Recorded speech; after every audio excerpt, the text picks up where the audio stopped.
How does my original humble 6D perform now, 12 years after it was produced? Let's find out. What's that in the distance?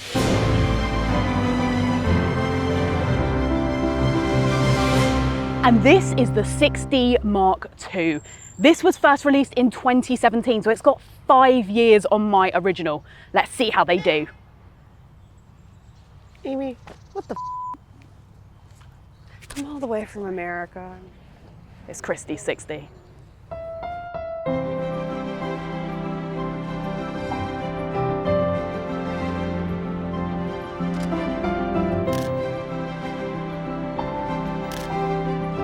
So these 6Ds are actually very similar, but there's a few marked differences that put the 6D Mark II just a step ahead. My original has a full frame 20.2 megapixel CMOS sensor. Well, this one has a 26.2 CMOS sensor. This one has 11 autofocus points that are nicely placed. But this is 45. Mine can shoot up to 4.5 frames per second. Whereas mine has 6.5 frames per second. Both of these cameras can only shoot 1080p video, and mine only goes up to 30p. But the Mark II can do 60 frames per second. ISO is pretty similar. Mine tops out at 25,600. And my top is 40,000. However, both of them are expandable up to 102,400, where you're not going to be using either of them. But really, the biggest difference between these two cameras is the screen. So the 6D Mark II has this beautiful vari-angle screen that's touchscreen as well. Makes shooting so much easier. I don't see what the problem with a fixed screen is. This is fine. Okay, that's enough of that. Oh my God.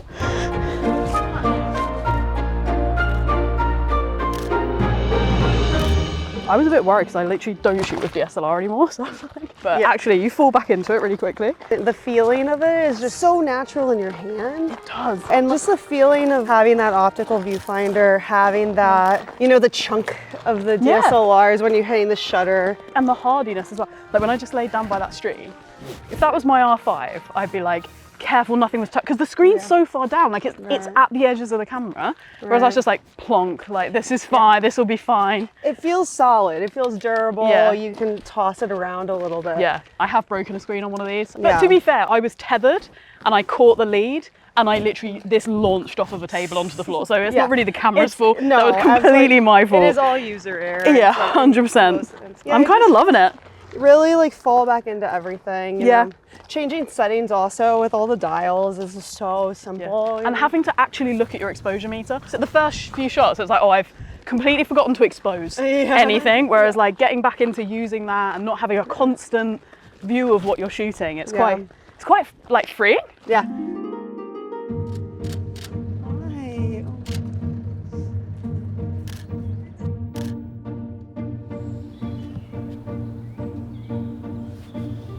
One part of camera technology that has come on leaps and bounds in recent years is autofocus technology. Like the R5. Like the R5 has advanced subject detection, AI systems. They're all fantastic at tracking. They've got like 7 bazillion AF points, and the 6Ds don't really have that. The Mark II is a step above the classic. I haven't had too much trouble with it today. I have been just using the auto selection, autofocus, and it's been pretty good. But this really brings the joy into photography, you know? I think so. I think you have to do more photography and you have to know a bit more, and it builds your skills better. Like with this, I've only got a few points to work with, and it's only the central point that's cross type. So I've just been working single point today and recomposing. Focus and recompose. And when I was younger, much younger, and I started shooting, you'd have to do that all the time because cameras were a bit stupid and didn't really know what you wanted them to do. And you build the skill. And I think even when you're using things like the most modern R6, R5, sometimes they mess up or they don't know what you're doing, or you're going for something that they can't understand. And just having a bit of knowledge of how you can force autofocus in the right direction is not always the worst thing. Unfortunately, it has clouded over quite a lot. Some cameras would possibly struggle in this more shady area, and it's very messy. The colors are all very similar. I'm using that center point, recomposing, getting my shot, I'm not having any issues with autofocus. So value for money, these do a blimmin' great job. They did a great job when they came out. The 60s are a hugely underrated series, and they are great in so many styles of photography, but they're definitely great value for money now. Today I've been shooting with the 6D Mark II, obviously, but I've been also shooting with the Mark II version of the 24-105 lens. Amy's had the original on, her original 6D.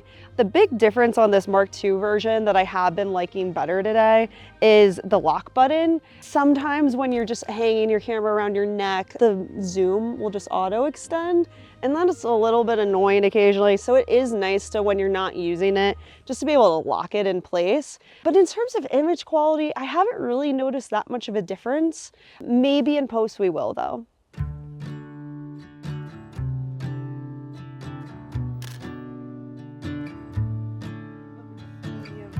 Well, don't say I don't take you anywhere nice. This grassy, muddy field that we not are even allowed to walk in. Pretty high end. You look great right now. Give me a smile. So I've actually been shooting with both of the 60s for as long as they've been out, really. I originally had the 60 Classic. I did upgrade to the 60 Mark II years ago. And I have loved both of these cameras for all of these years. They have served me exceedingly well. I have done a lot of photography. I did a lot of events photography. I did a few weddings on this camera, some sports photography, wildlife, kind of ran the gamut with, you know, what this camera can do. And it has always served me very, very well. I've always loved it. I love the full frame. I love the battery life. The battery life is great on this camera. Yeah, 100%. Especially where mirrorless sits now, when you absolutely rinse through battery, this is a different vibe. I mean, I know mine, because I just checked it before we started chatting, is still on the full, I haven't gone down a bar. Yours is the same, I think. You can just shoot with ease. There's something about building your skill again, but it's really the value for me. Like, the images are brilliant from these cameras. They're great quality. It works well in low light. It's just one of those cameras that I know some people will be like, well, you can't shoot sports with it because it's not enough frames per second, or you can't shoot this, you can't shoot weddings because it's not a double card slot.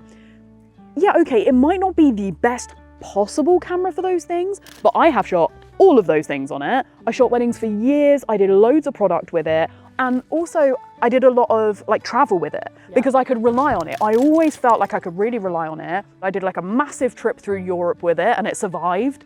And yeah, I've just always been impressed with it, and I think it was maybe a little bit underrated when it came out. I think people saw it as like a baby to the 5D, which it was on specs, right? We get it, and on paper, actually the 6D has never looked very impressive on paper, but that is not what that camera is about. It never has been about that.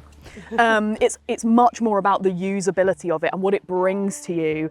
But there is an emotional photography attachment to these cameras. I mean, just picking this camera up again today for the first time in a few months, it just feels so natural in my hand, you know, like it's like just the grip on it, everything about it feels one with you. And the shooting experience is just really, really amazing. It's not, this lens in particular makes it a little bit heavier, but like if you just slap a 50 mil on it, it's not that heavy. Little nifty 50 on it. Yeah. And you can pick them up for like so little now. If you are thinking about either of these cameras, maybe you have one from way back as well. I'd love to know your impressions of it, what you've shot with it over the years. I always find that so interesting when someone's had a camera for a long time, like to find out what they've been shooting. But yeah, like if you've been thinking about one of these, let us know what sort of lenses you'd be after, like what your lens choices are. I think it's just one of those cameras where it's so versatile. It's so cool to hear people's thoughts around it because there are so many thoughts around it. You can check it out on the MPB website. I've put links in the description to the lenses we've been using today, the cameras we've been using today,